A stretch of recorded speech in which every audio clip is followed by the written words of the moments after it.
우리 함께 말씀을 보겠습니다. 사도행전 2장 14절로 32절까지의 말씀입니다.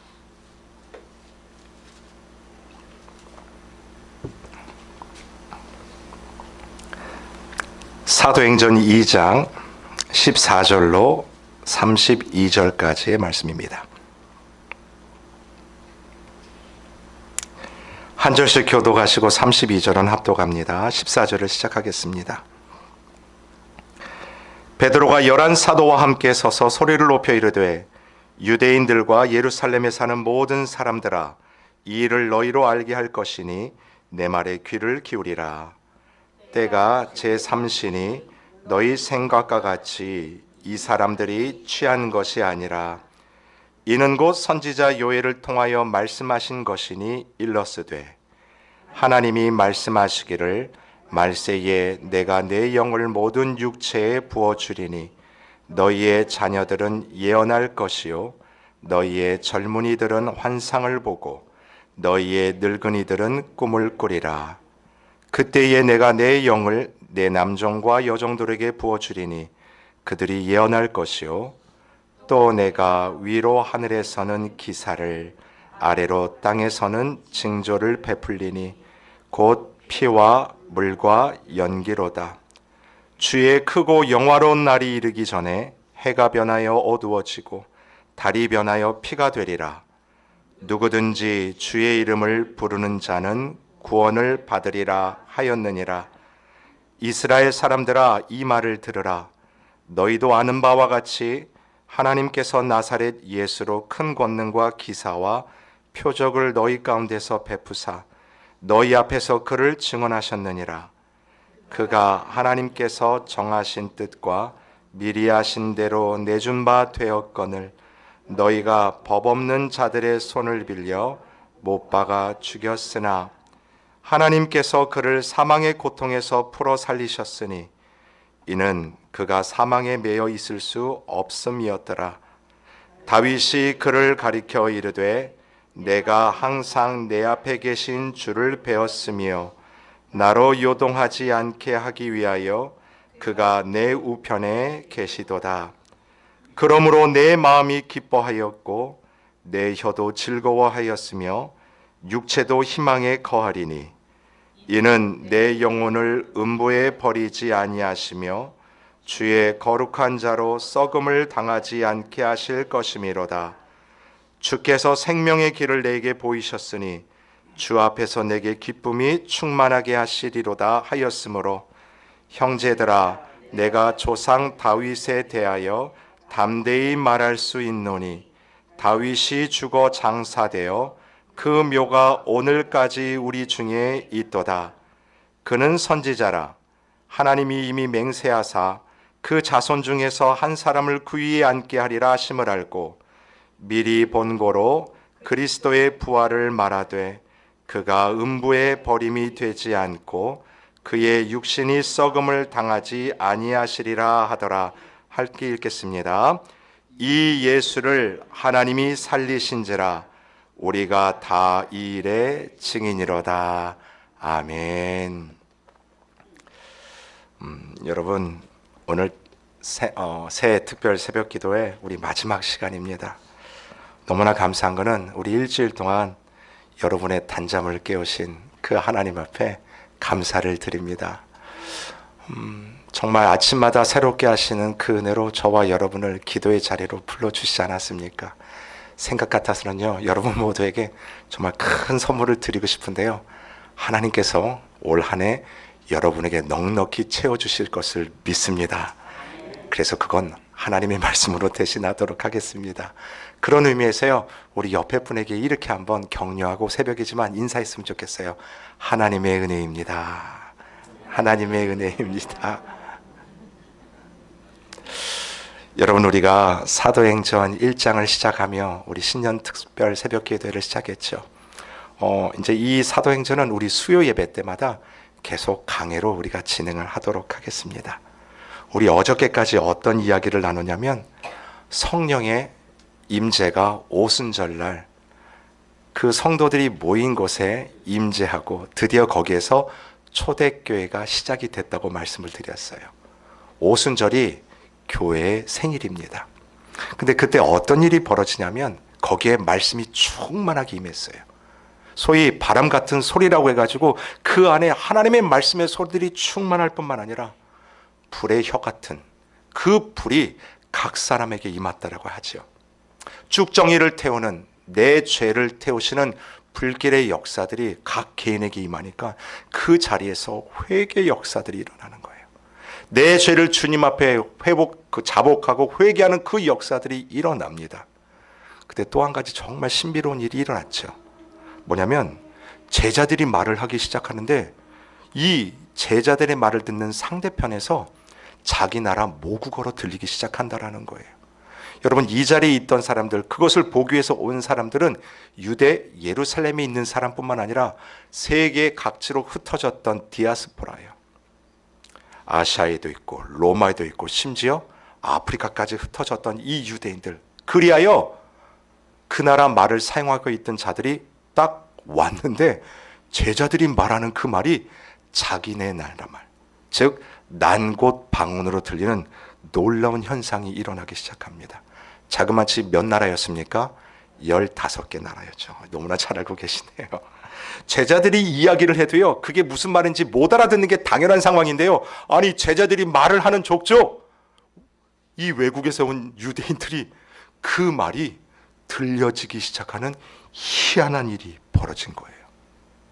여러분, 그래가지고요, 이게 막 소문이 되니까 이거 보겠다고 주위에서 이 자리로 막 몰려들기 시작합니다. 그리고 사람들이 이야기를 하는 거예요. 도대체 이게 무슨 일이냐? 이게 무슨 일이냐? 이게 무슨 현상이냐? 막 사람들이 몰려듭니다. 그때 어떤 사람이 큰 소리로 외쳐요. 이거는 분명히 술 먹고 취해서 하는 일이다. 이 이야기를 듣고 사도 베드로가 그 자리에서 일어나서 거기 모여있는 사람들 있지 않습니까? 뿐만 아니라 지금 이 현상이 무슨 일인가 너무너무 궁금해가지고 그거 보기 위해서 왔던 많은 사람들 앞에서 설교하는 장면이 바로 오늘 이 본문이에요. 말하자면 교회가 최초로 태동이 되고 첫 번째 설교라고 생각하시면 됩니다. 이게 사도 베드로를 통해서 하나님이 그 일을 하시는 거예요. 베드로가요, 그 자리에서 딱 일어납니다. 그리고 이렇게 얘기해요. 지금이 성경에 보면 제3시라고 되어 있죠. 그게 오전 9시예요. 지금 오전 9시인데 누가 술을 먹고 취했다는 말입니까? 아닙니다. 그 이야기를 필두로 해서 이야기를 쭉 풀어냅니다. 여러분 보세요. 지금 자연스러운 문맥의 흐름상 이게 무슨 일인지 궁금해하는 사람들에게 어떤 이야기를 해주는 게 자연스러운 흐름이 될까요? 분명 지금 일어나는 현상에 대해서 설명해주고 성령이 무엇인지를 설명하는 게 실은 당연하게 흘러가는 문맥의 흐름일 거라고 생각이 됩니다. 여러분, 봐라. 이것이 성령의 역사이다. 너희들이 지금 보고 있지 않느냐? 이 기적들을 좀 봐라. 아니, 어디를 가서 이 놀라운 기적들을 우리가 체험할 수 있겠는가? 이 분위기와 이 상황을 좀 봐라. 얼마나 대단한 일인가? 여러분, 사도 바울이 그렇게 얘기했나요? 전혀 그렇게 얘기하지 않아요. 우리는 사도 베드로가 어떤 성격의 소유자인 줄 알아요. 다혈질에다가 확확 일어났던 자 아닙니까? 실은 지금 누구보다도 감정적으로 고무가 돼 있을 사람이 바로 그 현상을 바라보는 베드로가 아니었을까 싶어요. 근데 여러분, 자신뿐만 아니라 궁금해서 찾아온 그 사람들을 충분히 고무시킬 수 있는 그 현장 앞에 베드로가 서 있는 겁니다. 왜 이 말씀을 드리냐면 우리 대부분의 사람들은요, 보이는 현상에 집중할 때가 참 많지요. 보여지는 것에 우리의 시선과 마음이 가는 게 사실 아닙니까? 여러분 그렇지 않으세요? 무엇을 선택하거나 어떤 것을 볼 때 여러분 무엇을 가지고 선택하는 기준을 삼으십니까? 나타나는 분위기가 참 중요해요. 거기에 가면 분위기가 참 좋더라. 정말 분위기도 중요하죠. 거기 갔더니요, 장소가 너무 좋은 거예요. 여러분, 장소가 너무 중요한 것도 깨달아요. 거기 갔더니요, 왜 이렇게 사람들이 많이 있을까요? 숫자도 중요합니다. 이것이 중요하지 않다라는 말씀을 드리는 게 아니에요. 여러분, 어쩌면 사도 베드로가 서 있는 그 자리가 그런 자리일 수 있겠다라는 생각을 한번 해봤어요. 보여지는 현상을 가지고 거기 모여있는 자들을 움직이게 하는 그 모티베이션이 있지 않습니까? 그들을 움직이게 할 수 있고 드라이브 할 수 있는 그 일들이 지금 나타나는 현상을 가지고 충분히 그들을 드라이브 할 수 있는 최적의 시간과 방법일 것 같은데, 근데 여러분, 그 자리에서 사도 베드로가 외치는 선포, 어떤 내용인 줄 아십니까? 하나같이 이런 이야기예요. 먼저 여러분, 성경 22절을 한번 찾아보시죠. 22절부터 24절까지 제가 읽어드릴게요. 지금 사도 베드로가 어떤 이야기를 하는지를 여러분이 한번 눈으로 찾아보세요. 제가 22절을 먼저 읽습니다. 이스라엘 사람들아, 이 말을 들으라. 너희도 아는 바와 같이 하나님께서 나사렛 예수로 큰 권능과 기사와 표적을 너희 가운데서 베푸사 너희 앞에서 그를 증언하셨느니라. 보세요. 지금 누구 얘기를 꺼내고 있어요? 예수님에 대한 이야기를 꺼내고 있는 거예요. 계속해서 보겠습니다. 그가 하나님께서 정하신 뜻과 미리 하신 대로 내준 바 되었거늘 너희가 법 없는 자들의 손을 빌려 못 박아 죽였다. 이번에는 예수님의 무슨 사건을 이야기하는 거예요? 그렇죠. 십자가 사건을 지금 그들에게 이야기를 하고 있어요. 자, 24절은 다 같이 읽겠습니다. 시작. 하나님께서 그를 사망의 고통에서 풀어 살리셨으니 이는 그가 사망에 매여 있을 수 없었음이라. 할렐루야. 여러분, 지금 베드로가 예수님의 무슨 이야기를 하는 거예요? 부활에 대해서 선포하고 있죠. 여러분, 한 군데를 더 보겠습니다. 우리가 읽지는 않았지만 34절과 35절을 보세요. 이게 어떤 내용인지도 여러분 한번 눈으로 보십시오. 제가 읽어드립니다. 다윗은 하늘에 올라가지 못하였으나 친히 말하여 이르되 주께서 내 주에게 말씀하시기를, 같이 읽습니다. 내가 내 원수로 내 발등상이 되게 하기까지 너는 내 우편에 앉아 있으리라 하셨도다 하였으니. 자, 보세요. 다윗은 하늘로 올라가지 못했다라고 얘기해요. 근데 하나님이 뭐라고 말씀하시냐면 너는 내 어디에요? 우편에 앉아 있어라. 이거 무슨 얘기를 할까요? 예수님의 승천이지요. 예수님이 승천하셔서 지금 하나님의 보좌 우편에 앉아 계시는 그 모습을 이야기하고 있는 거예요. 여러분, 거기 모여있는 사람들에게 베드로가 전하고 있는 메시지의 주제는 온통 예수님이에요. 예수님, 예수님, 예수님이에요. 예수님의 그 생애를 사도 베드로가 이야기하고 있는 그 장면을 초대교회 태동을 통해서 말씀하고 있지 않습니까? 근데 여러분, 말씀을 묵상하다가요, 참 이 부분에서 참 마음이 뜨끔뜨끔 하더라고요. 여러분, 23절을 다시 한번 보세요. 심지어가 이 베드로가 거기 모여있는 자들에게 뭐라고 이야기를 하는지 23절은 다 같이 읽겠습니다. 시작. 그가 하나님께서 정하신 뜻과 미리 하신 대로 내준 바 되었거늘 너희가 법 없는 자들의 손을 빌려 못 박아 죽였으나. 여러분, 지금 이게 무슨 얘기예요? 사도 베드로가 거기 모여있는 그 사람들에게 무슨 얘기를 하는지 아세요? 그 예수가 죽임을 당했는데 누가 죽였느냐? 바로 너가 죽였다라는 거예요. 여러분, 생각해 보십시오. 지금 이 이야기를 듣는 많은 사람들은 예수님이 십자가 달려 돌아가시는 그 현장에 없었던 자들 아닙니까? 그 자들이 어떤 자들이냐면 오늘 오순절날 이 오순절을 지키기 위해서 흩어져 있던 외국에서 들어와서 지금 이 일 앞에 있는 자들을 향해서 사도 베드로가 무슨 얘기를 하냐면 누가 예수를 죽였는가? 로마 군인이 죽인 것도 아니고 그들을 죽여라 죽여라 외쳤던 유대인들이 죽였던 거 아니고 그 예수를 죽인 자는 바로 당신입니다. 정말 폐부를 찌르듯이요, 이 사도 베드로가 그 선포를 해요. 그랬더니 외국에서 왔던 유대인들도 자기가 난 곳 방언, 자기의 언어들로 이 선포 메시지를 받아들이기 시작했다라는 겁니다. 여러분, 베드로가요, 복음의 본질을 던진 거예요. 저는 이게요, 핵폭탄을 던졌다고 생각해요. 그냥 거기다가 수류탄을 던져버리는 거예요. 예수님의 고난과 예수님의 십자가와 예수의 부활과 그리고 예수의 승천, 이 모든 복음 말입니다. 여러분, 도대체 이게 오순절 성령 강림과 무슨 상관이 있을까요? 바로 이게 무슨 의미냐면, 성령 하나님께서 오시는 이유는 예수 그리스도의 일을 조명하기 위해서 오신 사실이라는 것입니다. 믿으십니까? 아멘. 성령 하나님의 오심을 통해서 우리가 깨닫는 게 뭐냐면 예수 그리스도를 바로 깨달아 앉는 거예요.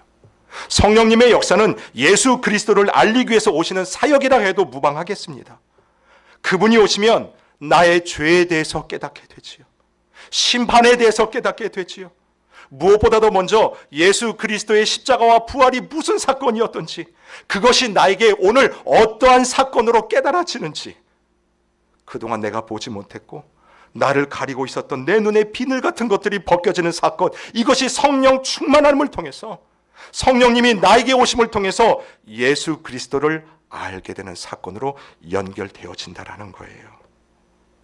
여러분이 그 현상 가운데 초대교회가 태동이 되고, 그 현상 가운데 온 백성들이 하나님의 말씀, 이 복음 앞에 엎드리는 그 현장 가운데서 여러분이 보이는 현상에 집중하는 게 아니라 드디어 선포되어진 그 말씀에 사람들이 집중하기 시작합니다. 보이는 그런 현상에 그들이 집중하는 게 아니라는 거예요. 여러분, 이것이 무엇을 의미하냐면 나를 붙잡고 계시는 그 말씀 앞에 여러분이 담대히 설 수 있다는 거예요.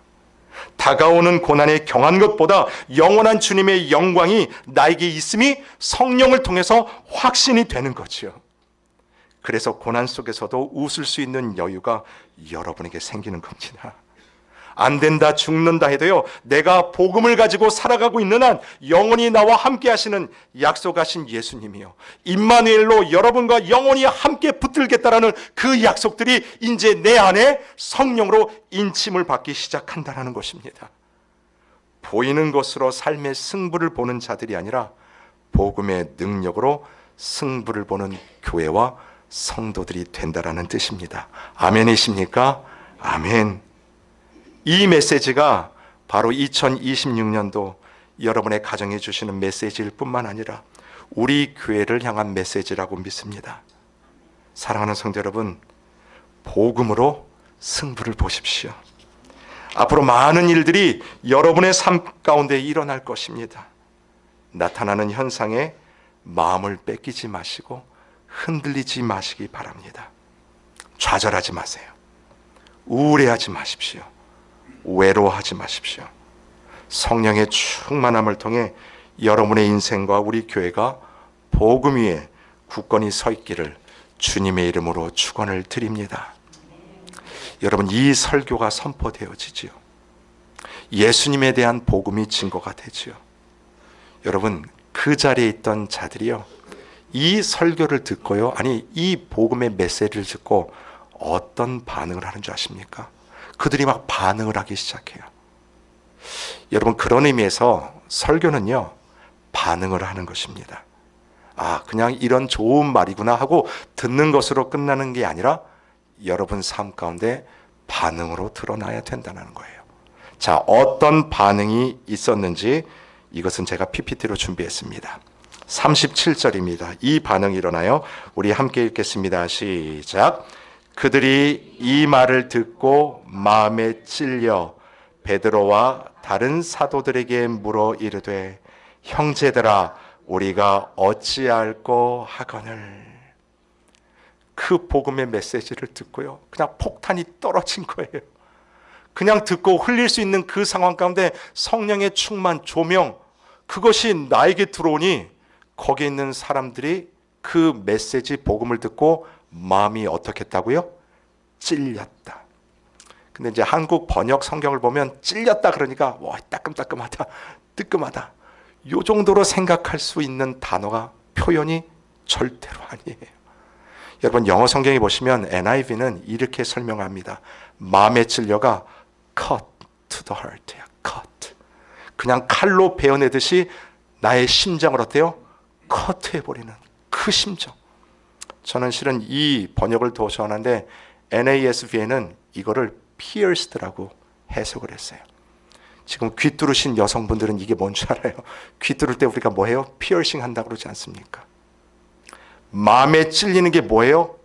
그 마음이, 여러분의 심장이 복음으로 인하여 뻥 뚫렸다라는 거예요. 뚫리는 역사. 여러분, 그냥 마음에 찔렸다라는 건 뜨끔뜨끔하다, 그 정도가 아니라 그 말씀 속에서 여러분의 삶을 내려놓으니 드디어 하나님께서 뻥 뚫어주시는 은혜를 여러분의 삶 가운데 베푸신다라는 거지요. 하나님의 말씀이 검이 되어 나의 이 돌짝밭 같은 꽉 막힌 것 같고 답답한 심정을 확 뚫어버리세요. 이게 바로 성령의 역사입니다. 말씀을 들으면서 그렇구나, 그런 거구나, 어떤 정보를 얻어가는 시간이 이 시간이 아닙니다. 여러분, 설교에는요 분명히 정보도 포함이 되어 있어요. 그러나 말씀을 통해서 내 마음이 찔렸다라는 것은 그 정보를 얻었다, 그 정도가 아니라 하나님이 정말 예수 그리스도가 나의 주님 되시는군요. 내가 그 십자가가 아니고는 내가 살아갈 수 없는 죄인이군요. 내가 어찌할 거예요? 드디어 그 말씀 속에서 내가 보이기 시작하더라는 것이죠. 내 연약함들이 고백되어지고요, 내 부족함들이 더 이상 감추고 부끄러워야 될 그 일이 아닌 주님 앞에 솔직히 나를 내어놓아야 할 것으로 바뀌는 그 시간이요. 이 말씀이 정말 내가 처한 상황 속에서 날 살리는 말씀이 되시는군요. 여러분, 이렇게 받아들여지는 것, 이게 바로 뭐예요? 마음이 찔리는 거예요. 여러분의 마음이 복음으로, 성령의 은혜로 뻥 뚫어지는 은혜라는 것입니다. 사랑하는 성도 여러분, 우리 2026년이요, 여러분이 말씀을 들을 때 이 마음이 뚫리는 기적들이 일어나기를 바랍니다.